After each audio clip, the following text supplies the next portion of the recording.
Hi friends, അങ്ങനെ പോക്കോയുടെ പുതിയൊരു phone ഇപ്പോൾ ലോഞ്ച് ആയിട്ടുണ്ട്. പോക്കോ F7 5G. ഈ ഒരു ഫോണിന്റെ പ്രൈസ് റേഞ്ച് വരുന്ന ഒരു 32,000 പ്രൈസ് റേഞ്ചിലാണ് ഈ ഒരു ഫോൺ വരുന്നത്. ഈ ഒരു ഫോണിന്റെ ഡിസ്പ്ലേ നോക്കുകയാണെങ്കിൽ 6.83 ഇഞ്ചിന്റെ full HD plus 1.5K display ആണ് കൊടുത്തിരിക്കുന്നത്. പിന്നെ ഫ്ലാറ്റ് ഡിസ്പ്ലേ ആണ്. മിക്ക ഫോൺസ് ഈ ഒരു പ്രൈസ് റേഞ്ചിലേക്ക് വരുമ്പോൾ കർവ്ഡ് ഡിസ്പ്ലേ, കർവ്ഡ് ഡിസ്പ്ലേ ഒക്കെയാണ് കൊടുക്കുന്നത്. പക്ഷേ ഈ ഒരു ഫോൺ ഫ്ലാറ്റ് ഡിസ്പ്ലേ ആണ് കൊടുക്കുന്നത്. ഫ്ലാറ്റ് ഡിസ്പ്ലേ ഇഷ്ടമുള്ളവർക്ക് ഈ ഒരു ഫോൺ എടുക്കാം. പിന്നെ 120 ഹെർട്സിന്റെ റിഫ്രഷ് റേറ്റ് കൊടുത്തിട്ടുണ്ട്. 480 ഹെർട്സിന്റെ ടച്ച് സാമ്പിളിംഗ് റേറ്റ് കൊടുത്തിട്ടുണ്ട്. പിന്നെ ഡോൾബി വിഷൻ സപ്പോർട്ട് ചെയ്യുന്നുണ്ട്. ഇനി ഈ ഒരു ഫോണിന്റെ പീക്ക് ബ്രൈറ്റ്നസ് വരുന്നത് 3200 നിറ്റ്സ് ആണ്. പിന്നെ ഗൊറില്ല ഗ്ലാസ് 7i പ്രൊട്ടക്ഷൻ ഒക്കെ കൊടുത്തിട്ടുണ്ട്. ഡിസ്പ്ലേ ഫീച്ചേഴ്സ് നോക്കുകയാണെങ്കിൽ ഒരു 32,000 പ്രൈസ് റേഞ്ചിൽ അത്യാവശ്യം നല്ലൊരു ഡിസ്പ്ലേ ഫീച്ചേഴ്സ് ആണ് ഈ ഒരു ഫോണിൽ കൊടുത്തിരിക്കുന്നത്. പക്ഷേ ഈ 6.8 ഇഞ്ച് എന്ന് പറയുമ്പോൾ അത്യാവശ്യം നല്ല ഡിസ്പ്ലേ സൈസ് ഉള്ള ഫോണാണ്. അപ്പൊ കോമ്പാക്ട് ഫോൺ ഇഷ്ടപ്പെടുന്നവർക്ക് പറ്റിയൊരു ഫോണല്ല ഇത്. പിന്നെ ഡിസ്പ്ലേ ഫിംഗർ പ്രിന്റ് സെൻസർ കൊടുത്തിട്ടുണ്ട്. IP66, IP68, IP69 റേറ്റിംഗ് ഒക്കെ കൊടുത്തിട്ടുണ്ട്. പിന്നെ ഗ്ലാസ് ബാക്ക് ബോഡിയാണ്. 15 5G ബാൻഡ്സ് ഒക്കെ സപ്പോർട്ട് ചെയ്യുന്നുണ്ട്. പിന്നെ IR ബ്ലാസ്റ്റ് കൊടുത്തിട്ടുണ്ട്, NFC കൊടുത്തിട്ടുണ്ട്. ഓൾമോസ്റ്റ് അത്യാവശ്യം എല്ലാ സ്പെസിഫിക്കേഷൻസ് ഈ ഒരു ഫോണിൽ കൊടുത്തിട്ടുണ്ട്. ഇനി ഈ ഒരു ഫോണിൽ സ്റ്റീരിയോ സ്പീക്കേഴ്സ് കൊടുത്തിട്ടുണ്ട്. പക്ഷേ 3.5mm ഓഡിയോ ജാക്ക് കൊടുത്തിട്ടില്ല. ഇനി സ്റ്റോറേജിന്റെ കാര്യം നോക്കുകയാണെങ്കിൽ LPDDR4X RAM ആണ് കൊടുത്തിരിക്കുന്നത്. UFS 4.1 സ്റ്റോറേജ് ടൈപ്പ് ആണ് കൊടുത്തിരിക്കുന്നത്. പിന്നെ സ്റ്റോറേജ് വേരിയൻസ് എന്ന് പറയുന്ന 2 സ്റ്റോറേജ് വേരിയൻസ് ആണ് വരുന്നത്. 12GB 256GB, 12GB 512GB എന്ന് പറയുന്ന 2 വേരിയൻസ്. പിന്നെ SD കാർഡ് സ്ലോട്ടൊന്നും ഈ ഒരു ഫോണിൽ സപ്പോർട്ട് ചെയ്യുന്നില്ല. മെമ്മറി കാർഡ് ഇടാൻ പറ്റത്തില്ല. ഈ ഒരു 30,000 പ്രൈസ് റേഞ്ചിൽ വരുന്ന മിക്ക ഫോൺസിലും ഇപ്പോൾ SD കാർഡ് സ്ലോട്ട് കൊടുക്കുന്നില്ല. 30,000 എന്തിനു പറയുന്നത്, 20,000 പ്രൈസ് റേഞ്ചിൽ വരുന്ന ഫോണിൽ പോലും ഇപ്പം SD കാർഡ് സ്ലോട്ട് സപ്പോർട്ട് ചെയ്യാത്ത ഫോൺസ് ഉണ്ട്. പിന്നെ ഫോൺ ഹീറ്റ് ആവാതിരിക്കാനായിട്ട് വേപ്പർ ചേമ്പർ കൂളിംഗ് എന്ന് പറയുന്ന ഫീച്ചർ ഒക്കെ കൊടുത്തിട്ടുണ്ട്. സ്റ്റോറേജ് കുഴപ്പമില്ല. ഇനി പ്രോസസറിന്റെ കാര്യം നോക്കുകയാണെങ്കിൽ സ്നാപ്ഡ്രാഗൺ 8 Gen 4 എന്ന് പറയുന്ന പ്രോസസറാണ് കൊടുത്തിരിക്കുന്നത്. 4 years OS സപ്പോർട്ടും 6 years സെക്യൂരിറ്റി അപ്ഡേറ്റും പ്രൊവൈഡ് ചെയ്യുന്നുണ്ട്. പിന്നെ ഹൈപ്പർ OS സോഫ്റ്റ്വെയർ ആണ് കൊടുത്തിരിക്കുന്നത്. പ്രോസസറും ഈ ഒരു പ്രൈസ് റേഞ്ചിൽ നല്ലൊരു പ്രോസസറാണ് കൊടുത്തിരിക്കുന്നത്. സ്നാപ്ഡ്രാഗൺ 8 Gen 4 എന്ന് പറയുന്ന ഒരു പ്രോസസർ. പിന്നെ ഈ സെയിം പ്രോസസർ വരുന്ന വേറൊരു ഫോൺ കൂടിയുണ്ട്, IQ Neo 10. അതിലും ഓൾമോസ്റ്റ് സെയിം സ്പെസിഫിക്കേഷൻസ് തന്നെയാണ് കൊടുത്തിരിക്കുന്നത്. കുഴപ്പമില്ല. ഇനി ക്യാമറയിലേക്ക് നോക്കുകയാണെങ്കിൽ 50 മെഗാ പിക്സലിന്റെ ഒരു മെയിൻ ക്യാമറ കൊടുത്തിട്ടുണ്ട്. 8 മെഗാ പിക്സലിന്റെ ഒരു അൾട്രാ വൈഡ് ആംഗിൾ ലെൻസും കൊടുത്തിട്ടുണ്ട്. പിന്നെ ഒരു 20 മെഗാ പിക്സലിന്റെ ഒരു സെൽഫി ക്യാമറയും കൊടുത്തിട്ടുണ്ട്. ക്യാമറ നോക്കുകയാണെങ്കിൽ ബെറ്റർ ക്യാമറ എന്നൊന്നും പറയാൻ പറ്റത്തില്ല. കാര്യം ഇതൊരു ഗെയിമിംഗ് ഫോണാണ്, പെർഫോമൻസ് ഓറിയന്റഡ് ആയിട്ടുള്ള ഒരു ഫോണാണ്. നിങ്ങൾക്കൊരു ക്യാമറ ഫോൺ വേണമെങ്കിൽ നിങ്ങൾക്ക് വേറെ ഓപ്ഷനിലേക്ക് പോവാം. വേറെ ബ്രാൻഡ്സിന്റെ ക്യാമറ ഫോൺസ് അവൈലബിൾ ആണ്. ഇത് പെർഫോമൻസ് ഓറിയന്റഡ് ആയിട്ടുള്ള ഒരു ഫോണാണ്. അപ്പൊ ക്യാമറ ഉദ്ദേശിച്ചാലും ഈ ഒരു ഫോൺ എടുക്കണ്ട. ഇനി ബാറ്ററിയുടെ കാര്യം നോക്കുകയാണെങ്കിൽ 7550 mAh ബാറ്ററിയാണ് കൊടുത്തിരിക്കുന്നത്. അതുപോലെ 90 വാട്ടിന്റെ ഫാസ്റ്റ് ചാർജിംഗ് സപ്പോർട്ട് ചെയ്യുന്നുണ്ട്. Type-C ചാർജിംഗ് പോർട്ടുമായിട്ടാണ് വരുന്നത്. പിന്നെ മിക്കവരും ഈ 7550 mAh ബാറ്ററി എന്ന് പറയുമ്പോൾ ഒരു അത്യാവശ്യം നല്ല എക്സ്പെക്ടേഷൻ ആണ്. പക്ഷേ സംഭവം എന്തെന്ന് വെച്ചാൽ നമ്മളിപ്പോ നോർമലി മുൻപ് യൂസ് ചെയ്തുകൊണ്ടിരുന്നത്, അതായത് ഈ 4G ഫോൺസ് യൂസ് ചെയ്തിരുന്ന സമയത്ത് നമുക്ക് കിട്ടിക്കൊണ്ടിരുന്ന 5000, 6000 ആ ഒരു ബാറ്ററി റേഞ്ച് ആയിരിക്കും ഈ 7000 അങ്ങോട്ടുള്ള ബാറ്ററി ഇത്രയും ഹൈ കപ്പാസിറ്റി കൊടുത്താൽ പോലും കിട്ടുന്നത്. കാര്യം ഇപ്പൊ 5000 mAh കൊടുക്കുന്ന ഫോണിൽ പോലും നല്ല രീതിയിൽ ബാറ്ററി ഡ്രെയിനിങ്ങും ഹീറ്റിംഗ് ഇഷ്യൂ ആണ്. അപ്പോൾ ഈ 7500 mAh എന്ന് പറയുമ്പോൾ അത്ര നല്ല ബാറ്ററി ബാക്കപ്പ് ആണെന്ന് വെച്ചാൽ ആണെന്നും പറയാം, അല്ലെന്നും പറയാം. കാര്യം അത് യൂസ് ചെയ്യുന്ന പോലെ ഇരിക്കും. പോക്കോയുടെ ഫോൺസിൽ ഇപ്പൊ മിക്ക ഫോൺസിലും നല്ല രീതിയിലുള്ള heating issue, battery issue complaint ചെയ്യുന്നുണ്ട്. ഷോമിയുടെ 15 അൾട്രയിൽ വരെ ഹീറ്റിംഗ് ഇഷ്യൂ, ബാറ്ററി ഇഷ്യൂ ഉണ്ട്. ഇപ്പോ മിക്ക ഫോൺസിലും ഈ ഒരു ഇഷ്യൂ ഉണ്ടെങ്കിൽ പോലും ഈ പോക്കോ ഫോൺസിൽ ഹീറ്റിംഗ് ഇഷ്യൂ, ബാറ്ററി ഇഷ്യൂ കുറച്ച് കൂടുതലാണ്. പെർഫോമൻസ് വൈസ് നല്ല ഫോണാണെങ്കിൽ പോലും ഈ ഒരു ഇഷ്യൂ അതൊന്ന് റെക്ടിഫൈ ചെയ്തിരുന്നെങ്കിൽ കൊള്ളായിരുന്നു. പോക്കോ ഫോൺസ് നമ്മൾ ഹെവി ആയിട്ട് യൂസ് ചെയ്യുമ്പോൾ, ഇപ്പോൾ ജസ്റ്റ് ഗെയിമിംഗ് അല്ലെങ്കിൽ മൾട്ടി ടാസ്കിങ് ഹെവി ആയിട്ട് യൂസ് ചെയ്യുമ്പോൾ നമുക്ക് ചെറിയ ഡൗട്ട് തോന്നും, കയ്യിരുന്ന് പൊട്ടിത്തെറിക്കുമെന്ന്. അത്രയ്ക്ക് നല്ല ഹീറ്റിംഗ് ഇഷ്യൂ ആണ് ഈ ഒരു ഫോണിൽ വരുന്നത്. കാര്യം പോക്കോ ഞാൻ മുൻപ് യൂസ് ചെയ്തിട്ടുള്ള ആളായിരുന്നു.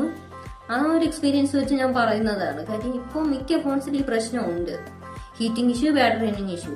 പോക്കോ F7 അത് റെക്ടിഫൈ ചെയ്യുമെന്ന് നമുക്ക് പ്രതീക്ഷിക്കാം. ഇപ്പോൾ ഹൈപ്പർ OS 2ന്റെ അപ്ഡേറ്റ് മിക്ക ഷോമി ഫോൺസിലും വന്നിട്ടുണ്ടായിരുന്നു. അപ്ഡേറ്റ് ചെയ്ത് നോക്കിയിട്ടുണ്ടായിരുന്നു ഞാൻ. കുഴപ്പമില്ല, വലിയ പ്രശ്നങ്ങളൊന്നും ഇല്ല. കുറച്ചുകൂടി ഫോണൊന്ന് സ്മൂത്തായി, ബഗൊക്കെ കുറച്ച് കുറവുണ്ട്. ഇനി അടുത്ത അപ്ഡേറ്റിൽ അറിയാം എന്ത് സംഭവിക്കുമെന്ന്. ഹൈപ്പർ OS 2 വലിയ കുഴപ്പമില്ല, പക്ഷേ ഈ ഹീറ്റിംഗും ബാറ്ററി ഇഷ്യൂ അതിന് വലിയ വ്യത്യാസമൊന്നുമില്ല. അത് പഴയതുപോലെ തന്നെയാണ്. ബാറ്ററിയുടെ കാര്യം നോക്കുകയാണെങ്കിൽ കൂടുതൽ എക്സ്പെക്ടേഷൻ ഒന്നും വേണ്ട. നമുക്ക് തോന്നും 3 mAh ഉള്ള ബാറ്ററി ആണോന്ന്, പക്ഷെ പോക്കോ ആയതുകൊണ്ട് നമുക്ക് പറയാൻ പറ്റത്തില്ല. കാര്യം ഇപ്പോൾ 6500 mAh ഉള്ള ഫോൺസ് വരെ ഷോമിയുടെ നല്ല രീതിയിൽ heating issue battery draining issue ഉണ്ട്. അപ്പൊ 7500 mAh ബാറ്ററി എന്ന് പറയുമ്പോഴും നമ്മളൊന്ന് കരുതിയിരിക്കണം. ഈ പോക്കോ ഫോൺസിന്റെ മദർ ബോർഡ് അടിച്ചു പോകുന്നത്, അല്ലാതെ ഡിസ്പ്ലേ പോകുന്നത്, അങ്ങനെ ഒരുപാട് ഇഷ്യൂസ് ഉണ്ടായിരുന്നു. പൊട്ടിത്തെറിക്കുന്ന അങ്ങനെ ഇഷ്യൂസ് ഉണ്ടായിരുന്നു. അത് അവർ റെക്ടിഫൈ ചെയ്തു. ആ ഒരു ഇഷ്യൂ ഒക്കെ വന്നത് 2021-22 ആ ഒരു സമയത്തായിരുന്നു. മിക്ക പേരുടെയും പോക്കോ എം സീരീസ്, എക്സ് സീരീസ് ഒക്കെ മിക്ക പേരുടെയും ഒത്തിരി പേരുടെ ഇഷ്യൂസ് വന്നിരുന്നു ഫോൺസിൽ. അത് അവർ റെക്ടിഫൈ ചെയ്തു. പക്ഷെ ഇപ്പോൾ ഇറങ്ങുന്ന പോക്കോ ഫോൺസിൽ വലിയ ഇഷ്യൂസ് ഒന്നുമില്ല. ഈ മെയിൻ ഇഷ്യൂ എന്ന് പറയുന്നത് ഈ battery draining issue, heating issue, പിന്നെ ചെറിയ ബഗ്സ് അങ്ങനെയുള്ള പ്രശ്നങ്ങളാണ്. പക്ഷെ ഹീറ്റിംഗ് എന്ന് പറയുമ്പോൾ നല്ല രീതിയിലുള്ള ഹീറ്റിംഗ് ഇഷ്യൂ ഉണ്ട്. കാര്യം ഞാൻ മുമ്പ് ഈ പോക്കോ X6 എന്ന് പറയുന്ന ഫോൺ യൂസ് ചെയ്തിട്ടുള്ള ആളാണ്, യൂസ് ചെയ്തുകൊണ്ടിരുന്നു. അതിന്റെ റിവ്യൂ ഞാൻ എൻ്റെ ചാനൽ അപ്ലോഡ് ചെയ്തിരുന്നു, ഷോർട്ട് വീഡിയോ ആയിരുന്നു. അത് ഈ ഹൈപ്പർ OS അപ്ഡേറ്റിന് ശേഷമാണ് മിക്ക ഷോമി ഫോൺസിൽ ഇഷ്യൂസ് വന്നു തുടങ്ങിയത്. അതായത് ആദ്യം ഇഷ്യൂസ് ഉണ്ടായിരുന്നു. അതായത് MIUI 12 അപ്ഡേറ്റിന് ശേഷമാണ് ഈ ഷോമി ഫോൺസ് മിക്കതും, ഷോമി പോക്കോ ഫോൺസിലൊക്കെ ഈ ബ്ലാസ്റ്റ്, ബാറ്ററി ഡ്രെയിനിങ് ഇഷ്യൂ, അതുപോലെ ഡിസ്പ്ലേ അടിച്ചു പോകൽ, അങ്ങനെയുള്ള ഇഷ്യൂസ് വന്നത്. അത് അവർ റെക്ടിഫൈ ചെയ്തു. MIUI 12, 13, 14 വലിയ ഇഷ്യൂസ് ഇല്ലാതെ പോയി. പിന്നെ അതിനുശേഷം അവർ ഹൈപ്പർ OS സോഫ്റ്റ്വെയറിലേക്ക് മാറി. പുതിയ പേര് അത്രേ ഉള്ളൂ. പക്ഷെ ഹൈപ്പർ OS ആയതിനു ശേഷം ഹൈപ്പർ OS 1 അപ്ഡേറ്റ് ചെയ്തപ്പോൾ വലിയ കുഴപ്പമില്ലാതെ പോയി. പക്ഷെ അതിനുശേഷം പിന്നെ വന്ന അപ്ഡേറ്റിലൊക്കെയാണ് ഫോണിന് പ്രശ്നങ്ങൾ തുടങ്ങിയത്. Battery draining issue, heating issue. Update ചെയ്യാതെ വെച്ച് നോക്കിയപ്പോൾ വലിയ കുഴപ്പമില്ലായിരുന്നു. കാര്യം ഞാൻ മുൻപ് വീഡിയോ പറഞ്ഞിരുന്നു, ഷോമിയുടെ തന്നെ റെഡ്മി 12C എന്ന് പറയുന്ന ഒരു ഡിവൈസ്, അതിന് ഞാൻ ഹൈപ്പർ OS അപ്ഡേറ്റ് ചെയ്തില്ല. ഇഷ്യൂസ് ഒന്നും ഇല്ലാതെ പോയി. ആ MIUI 14 തന്നെ ആയിരുന്നു കിടന്നിരുന്നത്. ബാറ്ററി ഡ്രെയിനിങ്ങോ വേറെ ഇഷ്യൂസ് ഒന്നും ഇല്ലായിരുന്നു. പിന്നെ അത് ഓട്ടോ അപ്ഡേറ്റ് ആയപ്പോൾ അതിന് പ്രശ്നങ്ങൾ തുടങ്ങിയിട്ടുണ്ടായിരുന്നു. ആ ഒരു ഫോൺ ഞാൻ കൊടുത്തു. പിന്നെ ഈ ഇഷ്യൂസ് പോക്കോയിൽ മാത്രമാണോ എന്ന് ചോദിച്ചാൽ ഇപ്പോൾ പോക്കോ ഫോൺസിൽ മാത്രമല്ല, ഇപ്പോൾ വരുന്ന മിക്ക ഫോൺസിലും ഓരോ ഇഷ്യൂസ് ഉണ്ട്. ഇപ്പം സാംസങ് ആണെങ്കിലും, റിയൽമി ആണെങ്കിലും, വിവോ ആണെങ്കിലും, ഓപ്പോ ആണെങ്കിലും, OnePlus ആണെങ്കിലും, ഷോമി ആണെങ്കിലും എല്ലാ ഫോൺസിലും ഓരോ പ്രശ്നങ്ങളുണ്ട്. കുറച്ച് ഫോൺസിലാണെങ്കിൽ ഗ്രീൻ ലൈൻ ഇഷ്യൂ, ബഗ്സും. വേറെ കുറച്ച് ബ്രാൻഡ്സിലാണെങ്കിൽ battery drain issue, heating issue. ഇപ്പോൾ നോക്കുകയാണെങ്കിൽ മിക്ക ഫോൺസിൽ ഇഷ്യൂസ് ആണ്. അതുകൊണ്ട് തന്നെ ഇപ്പൊ പോക്കോ ഒരു തവണ യൂസ് ചെയ്തിട്ടുള്ള ആളുടെ ഒരു എക്സ്പീരിയൻസ് വെച്ച് ഇപ്പൊ ഫോൺ ബ്ലാസ്റ്റ് ആയിട്ടുള്ള ഒരാളാണെങ്കിൽ പിന്നെ ആ ഒരു ബ്രാൻഡിലേക്ക് നോക്കത്തില്ല. അതുകൊണ്ട് തന്നെ ഒത്തിരി പേർക്ക് കൺഫ്യൂഷനാണ് ഈ പോക്കോയുടെ F സീരീസ് എടുക്കണമെന്ന്. ഇപ്പൊ പോക്കോയുടെ F1 സീരീസ് ഒക്കെ അത്യാവശ്യം നല്ല കിടില ഫോണായിരുന്നു. പിന്നെ അതിനുശേഷം വന്ന ഫോൺസും F സീരീസ് വലിയ കുഴപ്പമില്ല. പക്ഷേ ബാക്കിയുള്ള സീരീസിലൊക്കെ മിക്ക പ്രശ്നങ്ങൾ ഉണ്ടായിരുന്നു. റെക്ടിഫൈ ചെയ്തു. അപ്പോൾ ഈ പോക്കോ F7 എടുക്കണമെന്ന് ചോദിക്കുന്നവർക്ക് നിങ്ങൾക്ക് താല്പര്യം ഉണ്ടെങ്കിൽ ഈ ഒരു ഫോൺ എടുക്കാം. അല്ലെങ്കിൽ ഇതേ പ്രൈസ് റേഞ്ചിൽ വേറൊരു ഫോൺ ഉണ്ട്, ഐക്യൂന്റെ തന്നെ iQOO Neo 10 എന്ന് പറയുന്ന ഡിവൈസ്. ആ ഒരു ഫോണിന്റെ റിവ്യൂ ഞാൻ എന്റെ ചാനലിൽ ഇട്ടിരുന്നു.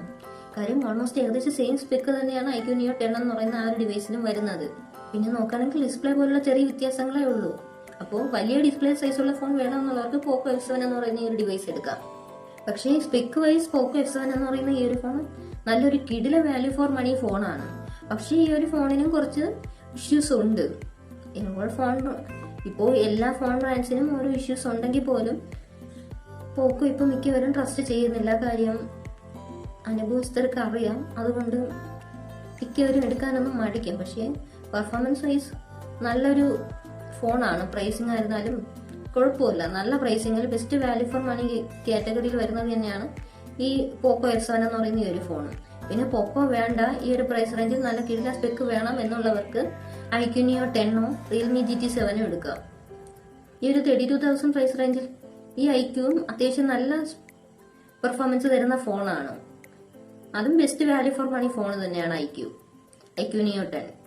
പിന്നെ ഈ ഒരു ഫോണിന്റെ പ്രൈസ് വരുന്നത് 12GB 256GB പ്രൈസ് വരുന്നത് 31,999 ആണ്. അതുപോലെ 16GB 512GB പ്രൈസ് വരുന്നത് 33,999 ആണ്. അപ്പോൾ ഓവറോൾ നോക്കുകയാണെങ്കിൽ ഈ ഒരു ഫോണിന്റെ ഡിസ്പ്ലേ നല്ല ഡിസ്പ്ലേ ഫീച്ചേഴ്സ് കൊടുത്തിട്ടുണ്ട്. സ്റ്റോറേജ് വേരിയൻസ് കുഴപ്പമില്ല, നല്ല പ്രോസസ്സറാണ് കൊടുത്തിരിക്കുന്നത്. സോഫ്റ്റ്വെയറിന്റെ കാര്യത്തിൽ ചെറിയ പ്രശ്നമുള്ളൂ. പിന്നെ ഞാൻ ക്യാമറയുടെ കാര്യം നേരത്തെ പറഞ്ഞല്ലോ, ഇത് ക്യാമറ ഓറിയന്റഡ് ഫോൺ അല്ല. ഇത് ക്യാമറ ഫോക്കസ്ഡ് അല്ലാത്തത് കൊണ്ട് തന്നെ ബെറ്റർ ഔട്ട്പുട്ട്സ് ആയിരിക്കത്തില്ല കിട്ടുന്നത്. അപ്പോൾ ക്യാമറ കൊടുത്തിട്ടുണ്ട്, അത്രേ ഉള്ളൂ. ഈ ഒരു ഫോണിന്റെ സെയിൽ തുടങ്ങുന്നത് ജൂലൈ 1 മുതലാണ്. അതുപോലെ ഫ്ലിപ്കാർട്ട് വഴിയാണ് സെയില്. പിന്നെ കാർഡ് ഓഫേഴ്സ് ഉണ്ട്. നിങ്ങൾ കാർഡ് വെച്ച് പർച്ചേസ് ചെയ്യുകയാണെങ്കിൽ 2000 ഓഫ് ഉണ്ട്. 30,000 നിങ്ങൾക്ക് ഈ ഒരു ഫോൺ പർച്ചേസ് ചെയ്യാം. ഈ ഒരു ഫോൺ പ്രിഫർ ചെയ്യുന്നവരെന്ന് പറയുന്ന ഗെയിമേഴ്സ് അല്ലെങ്കിൽ മൾട്ടി ടാസ്ക് ചെയ്യുന്നവർ, അങ്ങനെയുള്ളവർക്കാണ് ഈ ഒരു ഫോൺ. അതായത് ഈ ഒരു ഫോൺ പെർഫോമൻസ് ഓറിയന്റഡ് ഫോണാണ്. അപ്പോൾ അങ്ങനെ ഇഷ്ടപ്പെടുന്നവർക്ക് ഈ ഒരു ഫോൺ എടുക്കാം. ഇപ്പൊ നിങ്ങളൊരു നോർമൽ യൂസറാണ്, നിങ്ങൾക്ക് നല്ലൊരു ക്യാമറ ഫോൺ വേണം, അത്ര ഫോൺ യൂസ് ചെയ്യുന്ന ഒരാളല്ല, അങ്ങനെയുള്ളവർക്ക് പറ്റിയൊരു ഫോണല്ല ഇത്. ഇത് കൂടുതലായിട്ട് ഗെയിമിംഗ് ചെയ്യുന്നവർക്ക് വേണ്ടി ഫോക്കസ് ചെയ്ത് ഇറക്കിയിരിക്കുന്ന ഒരു ഡിവൈസാണ്. നിങ്ങൾക്ക് ക്യാമറ ഫോൺ വേണമെങ്കിൽ വേറെ ഫോൺ ഓപ്ഷൻസ് അവൈലബിൾ ആണ്. വിവോയുടെയൊക്കെ വേറെ ഫോൺസ് ഉണ്ട്. പിന്നെ ക്യാമറ ഫോൺ ഷോമിയുടെ തന്നെ നോക്കുകയാണെങ്കിൽ കുറച്ച് ബെറ്റർ ആയിട്ടുള്ള ഫോൺ എന്ന് പറയാൻ ഷോമി 40 CV എന്ന് പറയുന്ന ഡിവൈസ് ഉണ്ട് ഈ ഒരു പ്രൈസ് റേഞ്ചിൽ. ആ ഒരു ഫോൺ 40,000 പ്രൈസ് റേഞ്ചിൽ ഇറങ്ങിയ ഫോണാണെങ്കിൽ പോലും ഇപ്പോൾ പ്രൈസ് ഡ്രോപ്പ് വന്നിട്ടുണ്ട്. 32,000 പ്രൈസ് റേഞ്ചിൽ ഇപ്പോൾ അവൈലബിൾ ആണ്. പക്ഷേ ആ ഒരു ഫോണിന്റെ പ്രശ്നം എന്ന് പറഞ്ഞാൽ ബാറ്ററി ഡ്രെയിനിങ് ഇഷ്യൂ ഉണ്ടാവും. കാര്യം ബാറ്ററി 4700 സംതിങ് ആണ്, അത്രേ ഉള്ളൂ. അപ്പോൾ ബാറ്ററി ഡ്രെയിനിങ് ഇഷ്യൂ ഉണ്ടാവും. നിങ്ങൾക്ക് ക്യാമറ മാത്രം മതി, നിങ്ങളൊരു നോർമൽ യൂസർ ആണ് എന്നുണ്ടെങ്കിൽ ആ ഒരു ഫോൺ എടുക്കാം. ആ ഒരു ഫോണിലെ പ്രൊസസ്സർ എന്ന് പറയുന്നത് സ്നാപ്ഡ്രാഗൺ 8s Gen 3 എന്ന് പറയുന്ന പ്രൊസസ്സറാണ് ആ ഒരു ഫോണിൽ കൊടുത്തിരിക്കുന്നത്. അപ്പോൾ നിങ്ങൾക്ക് നല്ലൊരു ക്യാമറ വേണം, കുഴപ്പമില്ലാത്ത പെർഫോമൻസ് ഉള്ള ഷോമിയുടെ ഒരു ഫോൺ വേണം. അങ്ങനെയുള്ളവർക്ക് ഷോമിയുടെ 14 CV എന്ന് പറയുന്ന ആ ഒരു ഡിവൈസ് എടുക്കാം. അല്ലാതെ ഗെയിമിംഗ് പ്രിഫർ ചെയ്യുന്നവർക്ക് ഈ ഒരു ഫോൺ എടുക്കാം, പോക്കോ F7 എന്ന് പറയുന്ന ഈ ഒരു ഡിവൈസ്. ഒരു 32,000 പ്രൈസ് റേഞ്ചിൽ ഇറങ്ങുന്ന ഫോണിൽ കൊടുക്കാൻ പറ്റുന്ന മാക്സിമം സ്പെസിഫിക്കേഷൻസ്, ഫീച്ചേഴ്സ് ഈ ഒരു ഫോണിൽ കൊടുത്തിട്ടുണ്ട്. പക്ഷേ ഏതൊരു ഫോണിനും പോസിറ്റീവ് നെഗറ്റീവ് ഉണ്ട്, അതുപോലെ ഈ ഒരു ഫോണിനും ഉണ്ട്. പിന്നെ ഈ പോക്കോയുടെ F7 എന്ന് പറയുന്ന ഫോൺ ഓഫ്ലൈനിൽ അവൈലബിൾ ആണോ എന്ന് ചോദിച്ചാൽ സംശയമാണ്. കാര്യം പോക്കോ ഫോൺസിന്റെ ഇഷ്യൂസ് കാരണം X series, M series, F series ഒക്കെ മിക്ക ഷോപ്പിലും അവൈലബിൾ അല്ല. ഷോമിയുടെ തന്നെ മിക്ക ഷോപ്പിലും ഇപ്പോൾ പോക്കോ കുറവാണ്, പോക്കോ ഫോൺസ് അങ്ങനെ വരാറില്ല. കൂടുതലായി പോക്കോയുടെ ഫോൺ അവൈലബിൾ ആയിട്ടുള്ള ആ C71 എന്ന് പറയുന്ന ഡിവൈസ് മാത്രമാണ് ഇപ്പോൾ. അപ്പോൾ നിങ്ങളൊരു പോക്കോ യൂസറാണ്, നിങ്ങൾക്ക് പോക്കോയുടെ തന്നെ ഒരു ഗെയിമിംഗ് ഫോൺ വേണം, ഒരു 32,000 പ്രൈസ് റേഞ്ചിൽ, അങ്ങനെയുള്ളവർക്ക് ഈ ഒരു ഫോൺ എടുക്കാം. പോക്കോ വേണ്ട, റെഡ്മി വേണമെന്നുള്ളവർക്ക് ഞാൻ പറഞ്ഞ പോലെ ഷോമി 14 CV എടുക്കാം. ഇത് രണ്ടും വേണ്ട, വേറെ ബ്രാൻഡിന്റെ വേണം, അതും ഒരു ഗെയിമിംഗ് ഫോൺ വേണം എന്നുള്ളവർക്ക് IQ Neo 10 എടുക്കാം. പിന്നെ ഗെയിമിങ്ങും ക്യാമറയും ഒരുമിച്ച് വേണമെന്നുള്ളവർക്ക് Realme GT7 എന്ന് പറയുന്ന ഡിവൈസ് എടുക്കാം. പിന്നെ വിവോയുടെ തന്നെ വേറെ ഫോണുണ്ട്, വിവോ T4 Ultra എന്ന് പറയുന്ന ഒരു ഡിവൈസ് ഉണ്ട്. പക്ഷെ ആ ഒരു ഡിവൈസിനെ കുറിച്ച് ഞാൻ പറയാത്തത് T3 Ultra ആയിട്ട് വലിയ വ്യത്യാസം ഇല്ലാത്തത് കൊണ്ടാണ് ഞാൻ അത്ര റെക്കമെൻഡ് ചെയ്യാത്തത്. ഇപ്പോൾ പോക്കോ ഫോൺസ് ഇഷ്ടപ്പെടുന്നവരും ഷോമി ഫോൺസ് ഇഷ്ടപ്പെടുന്നവർക്കും ഈ പോക്കോ F7 എന്ന് പറയുന്ന ഒരു ഫോൺ എടുക്കാം. അതായത് ഗെയിമിംഗ് പ്രിഫർ ചെയ്യുന്നവർക്കും, അതായത് വലിയ ഡിസ്പ്ലേ ഇഷ്ടപ്പെടുന്നവർക്ക് ഈ ഒരു ഫോൺ എടുക്കാം. 6.8 ഇഞ്ച് ഡിസ്പ്ലേ എന്ന് പറയുന്നത് വലിയ ഡിസ്പ്ലേ തന്നെയാണ്. ഇപ്പോൾ ഡിസ്പ്ലേ സൈസ് ഫോൺസ് കൂട്ടി കൊണ്ടുവരികയാണ്. ഇനിയിപ്പോൾ 7.1 ഒക്കെ ഡിസ്പ്ലേ സൈസ് വരുമെന്ന് അറിയത്തില്ല. ഇനി ഞാനടക്കമുള്ള കുറച്ച് പേർ കോമ്പാക്ട് ഫോൺ ഇഷ്ടപ്പെടുന്നവരാണ്. പക്ഷേ കോമ്പാക്ട് ഫോൺസ് ഒന്നും ഇപ്പോൾ അങ്ങനെ വരുന്നില്ല ബഡ്ജറ്റ് സെഗ്മെന്റ്. ആകെ ഷോമിയുടെ കോമ്പാക്ട് സൈസ് എന്ന് പറയുന്നത് 6.6 ഇഞ്ചാണ്. അത് Xiaomi note 14, note 14 pro, note 14 pro plus ഡിവൈസിലൊക്കെ 6.6 ഇഞ്ച് ആണ് ഡിസ്പ്ലേ സൈസ് വരുന്നത്. അത് അത്ര കോമ്പാക്ട് ആയിട്ടുള്ള ഫോണല്ല. ഇപ്പൊ കോമ്പാക്ട് ഫോൺസ് ഇഷ്ടപ്പെടുന്ന ഒത്തിരി പേര് ഇപ്പോൾ 5.5 ഇഞ്ച് ഡിസ്പ്ലേ അല്ലെങ്കിൽ 6 ഇഞ്ച് ഡിസ്പ്ലേ, ആ ഒരു ചെറിയ ഡിസ്പ്ലേ ഇഷ്ടപ്പെടുന്നവരുണ്ട്. അതായത് ഇപ്പോൾ ഹെവി യൂസർ അല്ല, മൾട്ടി ടാസ്കർ അല്ല, ഗെയിമിംഗ് ഒന്നും വേണ്ട, നോർമലായിട്ട് യൂസ് ചെയ്യുന്ന ഒരാള്, എന്നാൽ നല്ലൊരു ക്യാമറ ഫോൺ, അതായത് നമുക്ക് വൺ ഹാൻഡ് ആയിട്ട് യൂസ് ചെയ്യാൻ പറ്റുന്ന രീതിയിലുള്ള ഒരു കോമ്പാക്ട് ഫോൺ ഇഷ്ടപ്പെടുന്ന കുറച്ച് പേരുണ്ട്. കുറച്ചെന്നല്ല, ഒത്തിരി പേരുണ്ട്. പക്ഷേ ഇപ്പോഴും മിക്ക ഫോൺ ബ്രാൻഡ്സും ഡിസ്പ്ലേ സൈസ് ഇപ്പോൾ കൂട്ടിക്കൊണ്ടിരിക്കുകയാണ്. 6.7 ആയിരുന്നു കുറെ ഫോൺസ് ഇറങ്ങിക്കൊണ്ടിരുന്നു, ഇപ്പോൾ 6.8 കടന്നു ഡിസ്പ്ലേ. ഇനി നെക്സ്റ്റ് 7 ആയിരിക്കും പോകുന്നത്. ഇനിയും ഡിസ്പ്ലേ സൈസ് കൂട്ടുകയാണെങ്കിൽ പിന്നെ ടാബ്ലറ്റ് എടുക്കുന്നതായിരിക്കും നല്ലത്. നമുക്കറിയാം ഷോമിയുടെ ഭാഗത്ത് നിന്ന് ഇപ്പോൾ റെഡ്മി ഫോൺസ് മിക്ക ഫോൺസും വാല്യൂ ഫോർ മണി അല്ല, അതെല്ലാം ഇപ്പോൾ ഓഫ്ലൈൻ ഫോൺസ് ആയിട്ടാണ് വരുന്നത് റെഡ്മി ഫോൺസ്. എന്നാൽ പോക്കോ ഫോൺസ് ആണ് കുറച്ചെങ്കിലും ബഡ്ജറ്റ് ഫ്രണ്ട്ലി ആയിട്ട് വരുന്നത്. പിന്നെ പോക്കോ ട്രസ്റ്റ് ചെയ്യുന്നവർ കുറവാണ്. പോക്കോ ഫോൺ ഇഷ്ടപ്പെടുന്നവർക്ക് ഈ ഒരു ഫോൺ എടുക്കാം, അല്ലാത്തവർക്ക് ഈ ഒരു പ്രൈസ് റേഞ്ചിൽ ഞാൻ നേരത്തെ പറഞ്ഞ പോലെ IQ Neo 10 ഉണ്ട്, ആ ഒരു ഡിവൈസ് എടുക്കാം. എന്തായാലും കർബിടും ക്വാഡ് കാർഡോട് ഡിസ്പ്ലേയും അല്ലാതെ ഫ്ലാറ്റ് ഡിസ്പ്ലേ കൊടുത്തത് ഗെയിമിംഗ് ഫോൺ ആയതുകൊണ്ട് എന്തായാലും നന്നായി. പിന്നെ ഈ ഒരു ഫോണിൽ വെറ്റ് ടച്ച് ഡിസ്പ്ലേ ഒക്കെ കൊടുത്തിട്ടുള്ളത് നല്ല കാര്യം. ചെറിയ വാട്ടർ ഡ്രോപ്സ് വീണാലും വലിയ പ്രശ്നമൊന്നുമില്ല എന്ന് വിചാരിച്ച് ഫോൺ മഴയത്ത് നനയ്ക്കരുത്, ഡിസ്പ്ലേ പോയി കിട്ടും.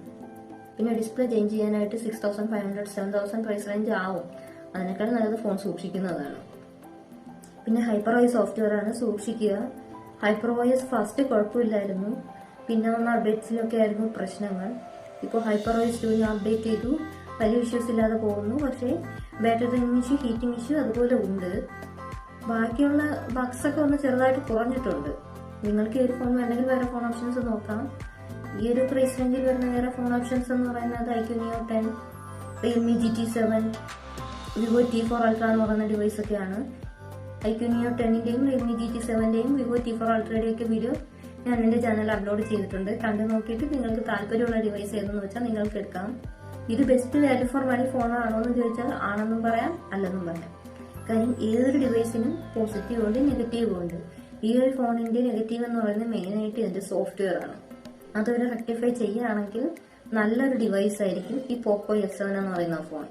പോക്കോ ഫോൺസ് യൂസ് ചെയ്ത് നോക്കിയിട്ടുള്ളവർക്കറിയാം. പിന്നെ പലർക്കും ഫോണിന്റെ യൂസർ എക്സ്പീരിയൻസ് എന്ന് പറയുന്നത് ഡിഫറെന്റ് ആയിരിക്കും. പലരും പല രീതിയിലായിരിക്കും ഫോൺ യൂസ് ചെയ്യുന്നത്.